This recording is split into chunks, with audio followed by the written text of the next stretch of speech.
Hello everyone, मैं विवेक गुप्ता, आपका अपना रीजनिंग फैकल्टी। आज मैं लेकर आया हूं कुछ क्वेश्चन जो कि नंबर सीरीज के बेस्ड पे आधारित है। यानी उस सीरीज में हम क्या देखेंगे कि फाइंड द नेक्स्ट वैल्यू, जो कि बैंक और एसएससी दोनों में पूछा जाता है। ठीक, तो चलिए बिना देर करते हुए चलते हैं क्वेश्चन नंबर फर्स्ट पे। क्वेश्चन नंबर फर्स्ट आपके सामने है, लिखा हुआ है फाइंड द नेक्स्ट वैल्यू। देखिए, क्वेश्चन हम देखते हैं तो जनरली हम क्या करते हैं, क्वेश्चन करना स्टार्ट कर देते हैं। ऐसा हमें नहीं करना है। हमें सबसे पहले जो भी क्वेश्चन आपके सामने गिवन है, हम सबसे पहले देखेंगे कि आखिरकार नंबर्स क्या कह रहे हैं। नंबर्स का मतलब क्या कि नंबर ज्यादा बड़े फॉर्मेट में तो नहीं है या छोटे फॉर्मेट में नहीं है, या तो इंक्रीजिंग फॉर्म में होंगे या तो वो डिक्रीजिंग फॉर्म में होंगे। यहाँ पे हम वैल्यू को देख रहे हैं तो यहाँ पे 28 है, 38 है, 49 है, 62 है और 70 है। आगे एक क्वेश्चन मार्क है। तो सभी वैल्यू क्या है, आपका नियरेस्ट फॉर्म में है। तो जब भी अगर आपका सभी वैल्यू नियरेस्ट फॉर्म में होगा तो हम क्या करेंगे, फर्स्ट डिजिट को सेकंड डिजिट से सब्सट्रैक्ट करेंगे।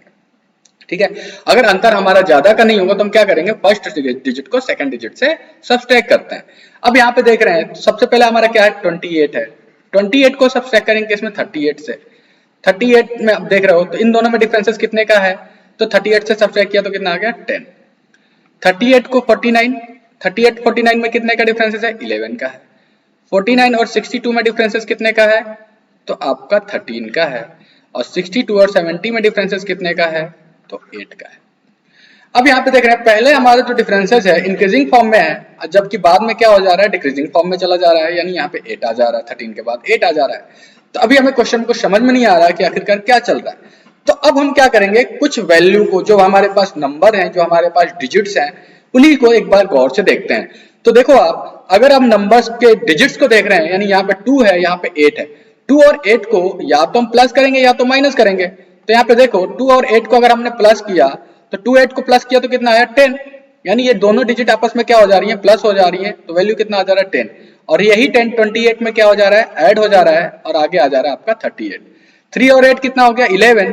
11 इसी में ऐड हो जा रहा है तो कितना आ जा रहा है आपका 49। 4 और 9 13, 13 इसमें ऐड हो जा रहा है तो कितना हो जा रहा है 62। 6 और 2 कितना हो गया, 8। और यही 8 इसमें ऐड हो गया तो कितना आ गया 70।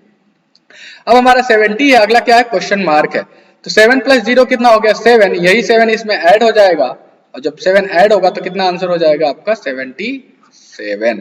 यानी 77 का मतलब आपका option number C is the right answer. I hope ये क्वेश्चन समझ में आया होगा। चलिए इसी बेस पे दूसरा क्वेश्चन देखते हैं। सेकंड क्वेश्चन है आपका, आपके सामने स्क्रीन के सामने, यानी लिखा हुआ है कि 52, आगे है आपका 94, 121, लेकिन अचानक से वैल्यू क्या हो जा रही है, बड़ी हो जा रही है। और यहाँ पे देख रहे हो फिर से नियरेस्ट फॉर्म में है 961 और यहाँ पे क्या है 982। यहाँ पे क्या है, नियरेस्ट फॉर्म में है। जबकि यहाँ से वैल्यू देख रहे हो आपका क्या हो रहा है, अचानक से बढ़ जा रहा है। जब हम एक क्वेश्चन के नंबर्स को देख रहे हैं तो ये देख रहे हैं 1 to 1, ये किसी न किसी स्क्वायर, किसी न किसी का स्क्वायर होता है। किसका स्क्वायर होता है, तो ये हमारा होता है 11 का स्क्वायर। 11 का स्क्वायर कितना होता है, 121। अब यहाँ पे 121 हुआ तो हमें ये लगा कि अगर हम किसी इसको, यहाँ पे हमारा क्या चल रहा है, इंटरचेंज मेथड। अगर हम देख रहे हैं कि या तो 121 को आपस में इंटरचेंज कर लो, 121 ही होगा। तो यहाँ पे देख रहे हो 49 है और यहाँ सॉरी 94 है, यहाँ पे क्या है 52 है। अब यहाँ पे 94 है, अगर इनको इंटरचेंज किया तो हम इसे लिख सकते हैं 49। इनको इंटरचेंज किया तो क्या लिख सकते हैं 25। इन तीनों को इंटरचेंज कर सकते, राइट से वैल्यू हम इंटरचेंज इसमें भी कर रहे हैं, इसमें भी कर रहे हैं। तो यहाँ भी हम राइट से करेंगे तो क्या 1 6 और 9। यहाँ पे क्या हो जाएगा 2 8 और 9। तो देखो आप, ये किसका स्क्वायर है, 5 का स्क्वायर है। ये किसका स्क्वायर है, 7 का स्क्वायर है। ये किसका है, 11 का आपके सामने है। ये आपका 13 का स्क्वायर है। ये आपका 17 का स्क्वायर है। यानी लग रहा है हमें कि ये 5 7 11 और 13 और 17 ये क्या है, सभी प्राइम नंबर है। यानी 5 के बाद अगला प्राइम नंबर 7, 7 के बाद आपका 11, 11 के बाद 13, 13 के बाद आपका 17, 17 के बाद अगला प्राइम नंबर क्या होगा आपका 19। 19 का स्क्वायर कितना होता है, 361 होता है। अब 361 को हम क्या लिखेंगे, 163। यानी 163 आपके सामने आंसर है, option number C is the right answer. यानी अगर आपको कुछ क्वेश्चन नहीं समझ में आ रहा है तो आप क्या करोगे, आप नंबर्स के अंदर डिजिट्स को भी देखोगे। चलिए क्वेश्चन नंबर 3 पे आते हैं। क्वेश्चन नंबर 3 देख रहे हैं तो यहाँ भी हमारी वैल्यू जो देख रहे हैं, यहाँ पे 2 है, यहाँ पे 5 है, यहाँ 13 है, यहाँ पे 29 है, यहाँ पे 47 है। तो इसमें डिफरेंसेस ज्यादा का नहीं हो तो हम इसमें भी क्या करेंगे, सबसे पहले सब्सट्रैक्ट करेंगे। यानी सबसे पहले हम सब्सट्रैक्ट करते हैं तो यहाँ पे 2 हो गया, यहाँ पे 5। 2 और 5 में डिफरेंसेस कितने का, 3 का। 5 के बाद क्या है आपका 13 है। 5 और 13 में डिफरेंसेस कितने का 8 का। 8 और 29 में डिफरेंसेस कितने का, तो यहाँ पे आपका हो जाएगा 16 का। 16 और 29 और 47 में कितने का डिफरेंसेस, तो आपका हो जाएगा, सॉरी 47 है यहाँ पे, 47 में डिफरेंसेस कितने का, तो आपका हो जाएगा 18 का। अब देखो यहाँ पे 3 है, 8 है, 16 है, 18 है। अब यहाँ पे 3 8 इनमें डिफरेंसेस एक बार निकालते हैं तो कितने का डिफरेंस है 5 का, और इनमें डिफरेंसेस 8 का, जबकि यहाँ पे डिफरेंसेस कितने का 2 का। यानी पहले इंक्रीजिंग फॉर्म में फिर डिक्रीजिंग फॉर्म में जा रहा है, यहाँ भी हमारी लॉजिक काम नहीं कर रही है। अब हम क्या करेंगे कि जो आपके पास नंबर गिवन है उस नंबर्स को देखेंगे कि आखिरकार ये नंबर है क्या। तो देखो आप यहाँ पे 2 है, यहाँ पे 5 है, 13 है, 29 है, 47 है। आगे आपका क्वेश्चन मार्क पूछा है कि क्वेश्चन मार्क की जगह पे क्या आएगा।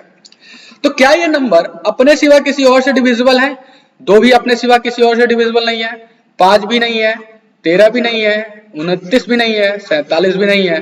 तो अब आपके पास ऑप्शन, आपके पास 61 भी नहीं है, 73 भी नहीं है, 71 भी नहीं है, 87 आपका। तो ये चीजें हम ऐसे ऑप्शन से जज नहीं करेंगे। अब हम क्या करेंगे, क्वेश्चंस को देखेंगे। 2 और 5 में एक प्राइम नंबर छूटा है, कौन सा 3। 5 और 13 में 2 प्राइम नंबर का गैप है, कौन कौन सा 7 और 11 का। 13 और 29 में 2 कितने प्राइम नंबर का गैप है, तो आपका एक हो गया, 13 के बाद 17, 13 के बाद 17, 17 के बाद आपका 19, 19 के बाद आपका 23 और अगला आपका 29। इसमें देख रहे हैं 4 प्राइम नंबर का गैप होना चाहिए, एक तो 31 हो गया, दूसरा आपका हो गया 31 के बाद 37, 37, अगला हो गया 41, अगला हो गया आपका 43, 47 आपके पास है। यानी 47 और आगे जो क्वेश्चन मार्क है कितने प्राइम नंबर का गैप होना चाहिए, 5 प्राइम नंबर का गैप होना चाहिए। यानी 47 के बाद अगला प्राइम नंबर कौन सा होगा, तो आपका होगा 53। उसके बाद बात करते हैं तो आपका होगा 59, फिर 61, फिर 67, फिर आपका 71, और ये 5 प्राइम नंबर का गैप हो गया तो अगला आपके पास आपका आंसर हो जाएगा, क्या हो जाएगा 73। 73 आपके ऑप्शन नंबर बी में है और यही आपका क्या हो जाएगा राइट आंसर। यानी यहाँ पे क्या चला आपका कि प्राइम नंबर का गैप, यानी जो भी नंबर्स दिख रहे हैं वो सभी क्या थे, प्राइम नंबर थे, और प्राइम नंबर का इसमें क्या चल रहा था, आपका गैप चल रहा था। ठीक है, गैप। चलिए आई होप ये भी क्वेश्चन समझ में आया होगा। चलिए क्वेश्चन नंबर नेक्स्ट पे चलते हैं। क्वेश्चन नंबर नेक्स्ट है आपका, यानी क्वेश्चन नंबर 4 है आपका। 6 है, यहाँ पे 24 है, 60 है, 120 है, 210 है, 336 है। यहाँ भी हमें डिफरेंसेस ज्यादा का समझ में नहीं आ रहा है, यानी अगर देखा जा रहा है तो ज्यादा का डिफरेंसेस नहीं हो रहा है, तो हम क्या करेंगे, सबसे पहले हम फर्स्ट वैल्यू को सेकंड वैल्यू से सब्सट्रैक्ट करते हैं। सब्सट्रैक्ट करने का मतलब अभी तक हमने 4 क्वेश्चन देखे, चारों सब्सट्रैक्ट पे, इस वजह से कह रहा हूं कि लगभग 40 to 50% आपके सीरीज जो होते हैं वो सॉल्व हो जाते हैं किससे, सब्सट्रैक्शन पे। 40 to 5% सॉल्व होने का मतलब क्या होता है कि आपको सीरीज समझ में आ जाती है कि आखिरकार अब सीरीज में क्या चल सकता है। माइनस किया नहीं हुआ तो आपको क्या करना है, फिर मल्टीप्लाई करना है, मल्टीप्लाई किया नहीं हुआ तो फिर डिवाइड करना है, डिवाइड किया तो नहीं हुआ तो अब क्या हो सकता है, यही तो रूल्स आपके फॉलो होंगे, इसके अलावा तो कुछ रूल्स आपके है नहीं। हो सकता है वो फ्रैक्शन के फॉर्म में हो सकता है वो फ्रैक्शन के फॉर्म में, और फ्रैक्शन के फॉर्म में जब भी होंगे वो वैल्यू क्या होंगी, अप एंड डाउन होगा। ठीक, तो चलिए बिना देर करते हुए क्वेश्चन को करते हैं। यहाँ पे लिखा है 6, तो पहले देखते हैं 6 और 24 में कितने का डिफरेंस है। तो 6 और 24 में देख रहे हैं तो डिफरेंसेस कितने का है आपका 18 का। 24 और 60 में कितने का डिफरेंसेस है, तो आप 36 का है। 60 और 120 में कितने का डिफरेंस है, तो यहाँ पे कितने का हो गया 60 का डिफरेंस है। 120 और 210 में कितने का डिफरेंस है, तो अब देखो 90 का डिफरेंस है। 210 और 336 में कितने का डिफरेंस है, तो ये हो गया 6, 3 में से 1 गया 2 और 1 का 1, 126 का डिफरेंस है। ठीक है, अब ये तो हमारा डिफरेंस निकल गया, ये तो लग रहा है कि 18 गुणे 2 36 हो गया, लेकिन यहाँ पे अलग हो रहा है। तो हम एक बार और डिफरेंसेस निकालते हैं, इन दोनों में डिफरेंस निकालते हैं तो कितना हो गया 18, इन दोनों में एक बार डिफरेंस निकालते हैं तो कितना 24, इन दोनों में डिफरेंस निकालते हैं तो कितना 30। यानी सबसे पहले हमने 18 और 36 का डिफरेंस निकाला, कितना 18, 36 और 60 का डिफरेंस निकाला 24, 60 और 90 का डिफरेंस निकाला 30, और अब इसका अगर हम डिफरेंस निकालते हैं तो कितना हो जाएगा 36, 90 और 126 का डिफरेंस निकालेंगे तो कितना हो जाएगा 36। यानी अब हमें दिख रहा है कि यहाँ पे क्या हो रहा है, प्लस का 6 प्लस का 6 प्लस का 6 सब में ऐड होने जा रहा है। यानी हमें समझ में आ गया कि 36 में क्या ऐड होगा, 6 ऐड होगा, तो ये कितना हो जाएगा प्लस का 42। 42 36 और 126 इन तीनों को हम ऐड कर देंगे और आपके पास यहाँ पे जो क्वेश्चन मार्क है यहाँ पे आपका आंसर आ जाएगा। ऐड कर लेते हैं, यानी 6 और 6 कितना हो गया 12, 12 प्लस 2 कितना हो गया 14, 14 का मतलब 4, कैरी कितना हो गया 1, 3 और 1 कितना हो गया 4, 4 और 2 कितना हो गया 6, और 6 और 4 कितना हो गया 10, 0, कैरी आपका हो गया 1 और 3 और 1 4, एक कैरी जो आपके पास बचा था वो कितना हो गया 5, 504 आपका राइट आंसर होगा, जो कि ऑप्शन नंबर सी में मेंशन है। ये तो रहा पहला तरीका कि आप पहले तरीके से आपने कर लिया। अब दूसरा तरीका भी, आप दूसरे तरीके से भी इसे अप्रोच कर सकते हो। उसमें क्या है कि आप देखोगे कि ये वैल्यू क्या स्क्वायर या क्यूब के आसपास की है या नहीं। तो अब देखो यहाँ पे 120 ये किसी ना किसी डिजिट का स्क्वायर भी के आसपास भी है और क्यूब के भी आसपास का है, ठीक। तो यहाँ पे देख रहे हो आपका 210, यहाँ पे आप देख रहे हो 60, यहाँ पे देख रहे हो 24 और यहाँ पे देख रहे हो 6। यानी अगर 120 की बात करें तो ये किसके स्क्वायर या क्यूब के आसपास की डिजिट है, तो ये हम कह सकते हैं 5 का क्यूब के आसपास का है और 11 के स्क्वायर के आसपास का है। तो 5 का अगर क्यूब लेते हैं तो कितना हो जाएगा 120 लिखने के लिए, यहाँ पे हो जाएगा तो 5 का क्यूब माइनस 5 यानी आपका कितना हो गया 120।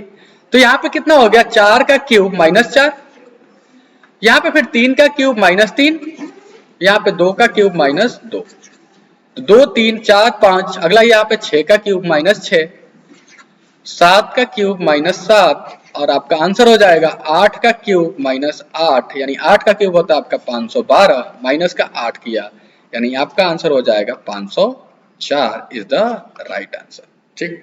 तो आप इस तरीके से भी आप इसे सॉल्व कर सकते थे। आई होप ये चारों क्वेश्चन आपको समझ में आया होगा। अगर समझ में आया तो जुड़े रहिए और ज्यादा से ज्यादा लाइक और शेयर कीजिए। मिलते हैं नेक्स्ट क्लास में, तब तक के लिए धन्यवाद। जय हिंद, जय भारत।